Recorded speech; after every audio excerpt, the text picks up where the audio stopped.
Hello, everyone, and welcome to the arena. We are here to watch Northern Coalition Dot go up against Laserhawks, and we have a really spicy one here. Brett Thomas, why don't you take me through one of these comps? Tell me what they're trying to do here. So, Northern Coalition Dot have brought Bargast, triple Nighthawk, double Kirin, triple Jackdaw Caracal, and since the Bargast is jammed, that is a flagship Bargast on both sides. Why don't you tell us what Laserhawks have got? Yeah, Laserhawks have brought Barghest, double Nighthawk, double Healer, double Scalpel, triple Jackdaw. So the big difference between them is they've sacrificed one Nighthawk for two healers instead of that extra little bit of tackle and that Caracal on the Northern Coalition side. So they've got a bit more mid-range and they're going to be able to survive losing one of those top ranges and probably still break things.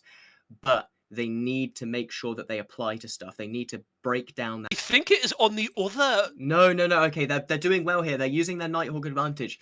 Northern Coalition are being able to use their advantage in Nighthawks to scram down their opponents, give themselves the ability to let their Bargist get on top of them. Casey Cook, though, he's in armor.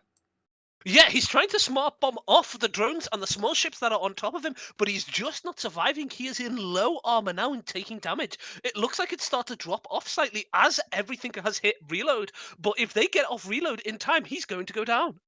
Hands mum spaghetti all over the keyboard here. Kasich Cook is probably sitting in 20 billion ISK plus of Barghest. Purple's all raining down, and he's in Hull. His hands are shaking, his knees are quaking, and he is going down.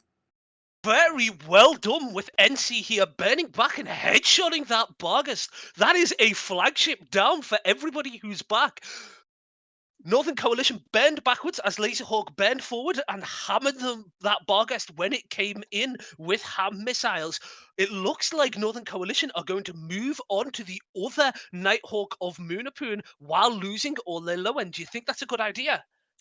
It is it's a good idea now because it's working, but you've got to give credit to these Kirin pilots, Blanca Keeler and Chris Arata.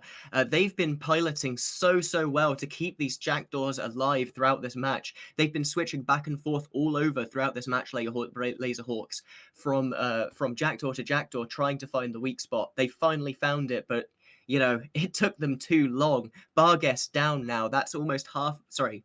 Wow, I say it's almost half their DPS, but look at that graph, Brett Thomas. It's still girthy. What's allowing them to stay in this match? The big thing is all of those Nighthawks and the huge amount of drone damage Gilas can do, combined with still having three Jackdaws, which can surprisingly pump out a lot of damage. They still have enough damage to win this if they manage to keep that Nighthawk alive, because there's pressure on a Jackdaw and And there's Very's pressure on the breaking, Nighthawk. though. He's in armor now. These Kirin reps, they aren't going to hold him enough. This is great stuff now. It looks like Laserhawks have a route back into the game here. As long as they can put the rest of those Nighthawks onto the other ones, tackle them down, Colonel Kurtz is still going to be able to roam free, but how impactful is that going to really be? He He's just needs to sitting at the edge of the arena right now. He's not committing, not using his newts or any of his utility. Yeah, he needs to finish his reload and hammer this Nighthawk because you need to win this DPS race here. Oh, I know Kirin the down. Kirins are going down, but you need to get the Nighthawks off the field to be able to survive. Because if you out lose this DPS race because you don't have enough left in the field, you've lost. Yeah, Northern Coalition have been shooting Moonapoon for almost 2 minutes now. They've not broken him. He's been sitting at half shields comfortably, and they're losing their logistics whilst they're doing it. This is the definition of insanity here from Northern Coalition. They're throwing away a massive early lead. Yeah, they're trying. By the looks of it, I've been checking. The Bargist finished his clip on Moonapoon, reloaded, and tried to shoot a scalpel instead of going back on the Nighthawk. They want to try and break the small stuff and get a logistics advantage. But in this point, once you've lost your small end, the correct choice is with those three Nighthawks when you had them to just go straight through every single large ship with those hams, with those rapid heavies, and break the top end. Yeah, just look at the attack bars. Look at the difference now with the amount of ships left on grid for Laserhawks. It is gigantic. And some of that is the choice to bring these sort of ham Nighthawks as well. These things pump out so much DPS. Watch DB Blue just melt away. That's 150,000 EHP disappearing before your very eyes. Yeah, what do you think of bringing Ham Nighthawks versus Laserhawk bringing heavy missile? Because one of them's brought Ham and one of them's brought heavy missile. Why do you think they did that?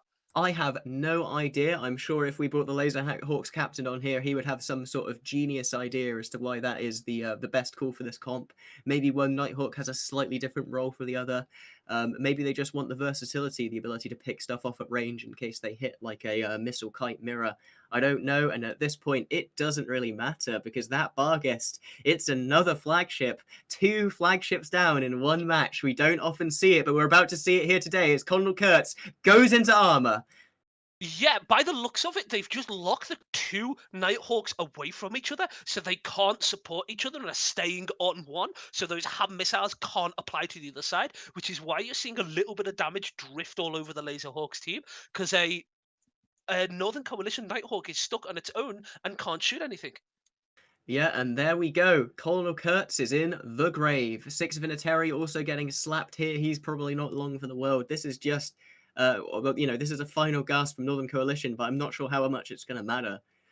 This is huge for Laserhawks because even though they have lost that flagship Bargus, they can't bring it again.